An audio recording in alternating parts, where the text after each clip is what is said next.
Condoleezza Rice et Robert Gates sont convaincus que Vladimir Poutine est déterminé à ramener l'Ukraine dans son giron et qu'il y mettra le temps nécessaire. Tous deux affirment que Vladimir Poutine croit en son destin historique, à sa mission messianique pour reconstituer l'Empire soviétique, car, disent-ils, cela ne peut se faire sans l'Ukraine. Rice et Gates, qui ont rencontré Poutine à plusieurs reprises, sont en effet convaincus qu'il pense que le temps joue en sa faveur et qu'il aura les États-Unis et l'Union européenne à l'usure par lassitude du soutien coûteux à l'Ukraine. Pour Vladimir Poutine, affirme-t-il, la défaite n'est pas une option. Il ne rendra pas à l'Ukraine les 4 provinces reconquises à l'Est. Vladimir Poutine est un joueur d'échecs, patient. En effet, 8 ans séparent l'annexion de la Crimée de l'invasion de l'Ukraine. L'économie ukrainienne est aujourd'hui en ruine, les richesses du sous-sol sous son contrôle russe, la survie de l'Ukraine ne dépend que de l'aide occidentale, américaine en première.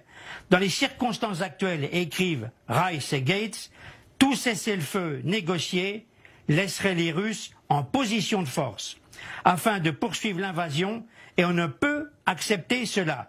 Le seul moyen de refuser un tel scénario, c'est de fournir un soutien militaire massif maintenant, disent-ils, et ils insistent, pour dissuader les Russes de lancer une nouvelle offensive.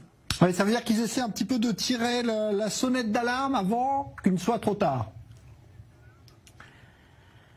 Oui, tout à fait. J'y ai fait allusion précédemment, mais Rice et Gates redoutent une lassitude du Congrès, cette fois-ci surtout du côté républicain qui vient de prendre le contrôle de la Chambre des représentants, et déclarent pas de chèque en blanc, et Volodymyr Zelensky, et ce n'est pas notre combat.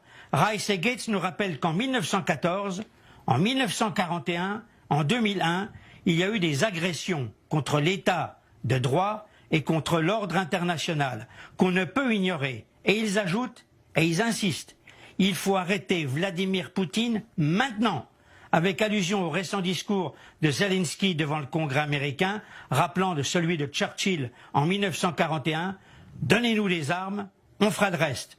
Les leçons de l'histoire, conclut-il, doivent nous guider. Il est urgent d'agir avant qu'il ne soit trop tard, tout en évitant, comme le souhaite Joe Biden, une confrontation directe avec la Russie, mais peut-être Vladimir Poutine ne nous en laissera-t-il pas le choix.